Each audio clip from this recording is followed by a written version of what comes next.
MDR collect చేయడానికి లోక్సభలో కేంద్రం కూడా బిల్లు పాస్ చేసింది. సో నిర్ణయం అమల్లోకి వస్తే కనుక కోట్లాది వ్యాపార యూపీఐ లావాదేవీలపైన ఈ ప్రభావం పడబోతోంది. చాలామంది అనుకుంటున్నారు, సో నా ఫోన్లో కూడా UPI transactions like PhonePe, Google pay, Paytm ఇలాంటివి ఉన్నాయి కదా, నేను కూడా కట్టాల్సిందేనా అని చెప్పి ఒక చిన్న మాట చెప్తాను మీకు నేను. సో మీరు ఏదైనా ఒక షాపింగ్ మాల్కి వెళ్ళారు, షాపింగ్ మాల్కి వెళ్ళిన తర్వాత మీరు క్రెడిట్ కార్డ్తో యూజ్ చేస్తే కనుక చాలా కొన్ని షాపింగ్ మాల్స్ కొన్ని బిజినెస్ యాక్టివిటీస్ దగ్గర వాళ్ళు కొంత ఛార్జ్ చేస్తున్నారు. బికాజ్ 1% 2% ఛార్జ్ చేస్తున్నారు, బికాజ్ క్రెడిట్ కార్డ్ యూజ్ చేస్తున్నారు కాబట్టి. యాక్చువల్గా ఫైనల్ కస్టమర్ నుంచి ఈ ఛార్జ్ తీసుకోవాలనేది ఎక్కడా ఉండదు, ఇంక్లూడింగ్ ఆర్బీఐ గైడ్లైన్స్లో అయినా లేదంటే ప్రభుత్వంలో తీసుకున్నటువంటి నిర్ణయాల దగ్గరైనా ఈ ఫైనల్ కస్టమర్ దగ్గరే ఈ ఛార్జ్ తీసుకోవాలని ఉండదు.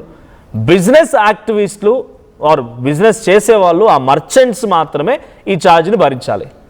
సో అదేం చేస్తున్నారు, ఫైనల్ కస్టమర్ మీద రుద్దే ప్రయత్నం చేస్తున్నారు, కస్టమర్ పే చేయాల్సి వస్తుంది. చాలా సందర్భాల్లో, మెజారిటీ సందర్భాల్లో 99.9% సందర్భాల్లో ఫైనల్ యూజర్ దగ్గర నుంచే ఆ ఛార్జ్ వసూలు చేస్తున్నారు. మనమే ఇంట్రెస్ట్లు పే చేయాలి, తర్వాత అక్కడ కట్టినందుకు గాను ఛార్జీలు పే చేయాలి. ఇంత బర్డెన్ ఫైనల్ కన్జ్యూమర్కి ఉండదు జనరల్గా గైడ్లైన్స్ ప్రకారంగా. కానీ ఇక్కడ ఆ ఫైనల్ యూజర్ మీదనే ఈ భారం మోపుతున్నాయి చాలా బిజినెస్ యాక్టివిటీస్.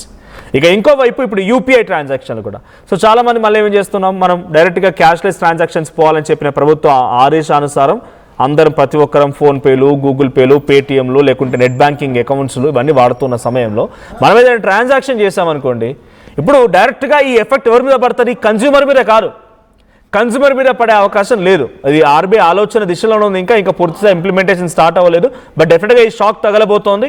అది కన్జ్యూమర్ మీద ఏ రకంగా ప్రభావం పడబోతుందో కూడా మీకు చెప్తాను నేను. సో డైరెక్ట్గా ఏం చేస్తున్నారు, 0.3 to 0.5% అంటే 2,000 రూపాయలు మనం ఒక ట్రాన్సాక్షన్ చేస్తున్నామంటే దాని మీద 0.3% నుంచి 0.5% వరకు ఒక ఎండిఆర్ని ఛార్జ్ చేయబోతున్నారు. ఎవరి మీద, మర్చెంట్ డిస్కౌంట్ రేట్, అంటే మర్చెంట్ మీద ఛార్జ్ చేయబోతున్నారు.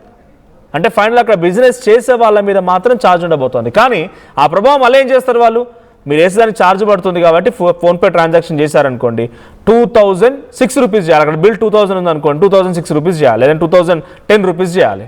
అంటే ఆ బర్డెన్ మళ్ళీ ఫైనల్గా కన్జ్యూమర్ రుద్దే ప్రయత్నం.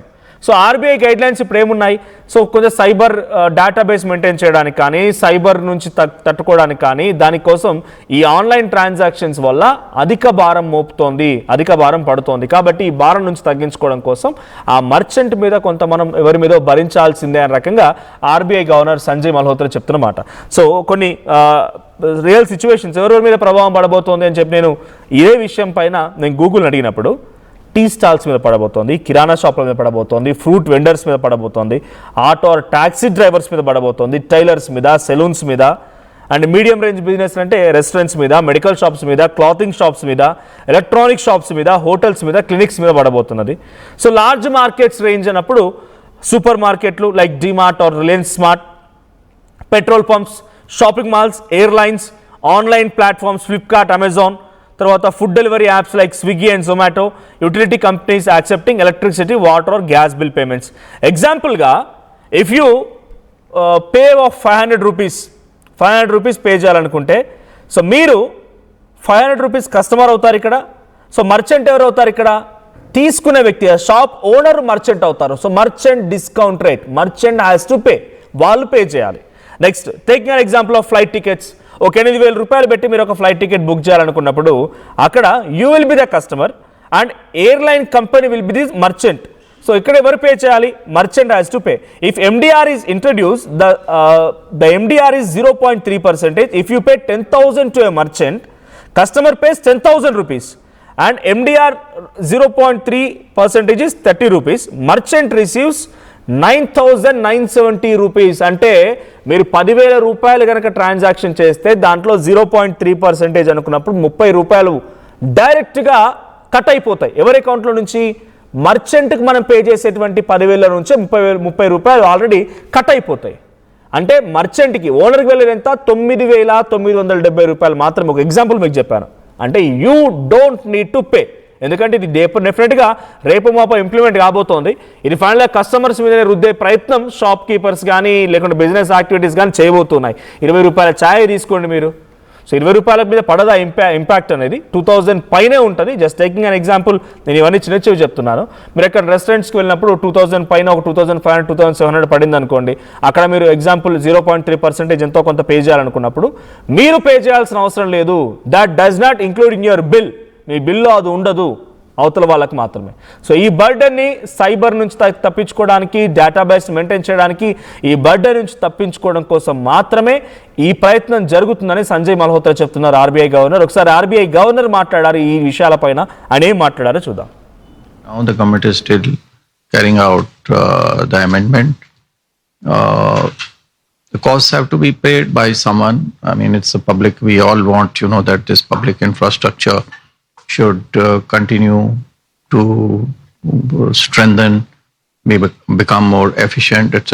We continue to do that. That's our primary focus as of now. Let's wait and watch for further developments on this. I don't have anything more to add. Please keep in mind also that ultimately it is the consumer in some way or the other who's paying it already. So it may not be the same consumer, it may be, the general economy, and you don't get to see it directly, but already it's, to answer partly, your question, whether it gets passed on, somehow, it's already getting passed on. It may not be directly on to the user pays principle, but someone is paying the cost. This is what I meant. Someone will have to pay the cost. I said this earlier, and even now I'm saying so. What is important is that we continue to invest and we continue to find the means, whether it is through MDR or other things. I think those are matters of detail. Let's wait and see how the situation evolves going forward. Right now. So, in order to reduce the burden, so we have to introduce the MDR అని చెప్పి RBI governor చెప్తున్నమాట. So దీనికి సంబంధించి మరిన్ని detail updates ప్రతినిధి మధు అందిస్తారు. Madhu, so ఏం జరగబోతోంది, ఎప్పటి నుంచి ఇంప్లిమెంటేషన్లోకి వచ్చే అవకాశం ఉంది, ఇది ఇంప్లిమెంట్ అయితే డెఫినెట్గా ఈ ప్రభావం కన్జ్యూమర్ మీద పడకుండా ఉండడానికి ఎటువంటి గైడ్ లైన్స్ని ఆర్బీఐ రూపొందించబోతోంది? ఎగ్జాక్ట్లీ, ప్రపంచంలోనే యూపీఐ పేమెంట్లలో నెంబర్ 1 పొజిషన్ లో ఉంది, మొదటి స్థానంలో ఉంది ఇండియా. 2016లో స్టార్ట్ అయింది యూపీఐకి సంబంధించినటువంటి యూనిఫైడ్ ఇంటర్ఫేస్ సంబంధించినటువంటిది పేమెంట్ ఇంటర్ఫేస్. సో ప్రస్తుతం ఇతర దేశాల్లో కూడా, బ్రిక్స్ దేశాల్లో కూడా దీన్ని ఇంప్లిమెంట్ చేయాలనేటువంటి ఒక ప్రతిపాదనను కేంద్ర ప్రభుత్వం చేస్తా ఉంది. ఇంతవరకు బానే ఉంది, ఇంత పెద్ద ఎత్తున డిజిటల్ పేమెంట్స్, ప్రపంచంలో జరుగుతున్న డిజిటల్ పేమెంట్స్ లో ఇండియా నుంచి జరుగుతున్నటువంటి డిజిటల్ పేమెంట్స్ 50%, 50% డిజిటల్ పేమెంట్స్ మనమే ఇండియాలో వినియోగిస్తా ఉన్నటువంటి పరిస్థితి. దానికి రీజన్ చాలా ఈజీగా యాక్సెసబుల్ గా పేమెంట్ చేసేలా, ప్రతి ఒక్కరూ వినియోగించేలా అంత ఈజీగా ఉండడమే దీనికి ఇంత ఆదరణ లభించడానికి కారణం. ఇన్ని లక్షల కోట్ల ట్రాన్సాక్షన్ జరుగుతా ఉంది ఒక్కొక్క నెలలో.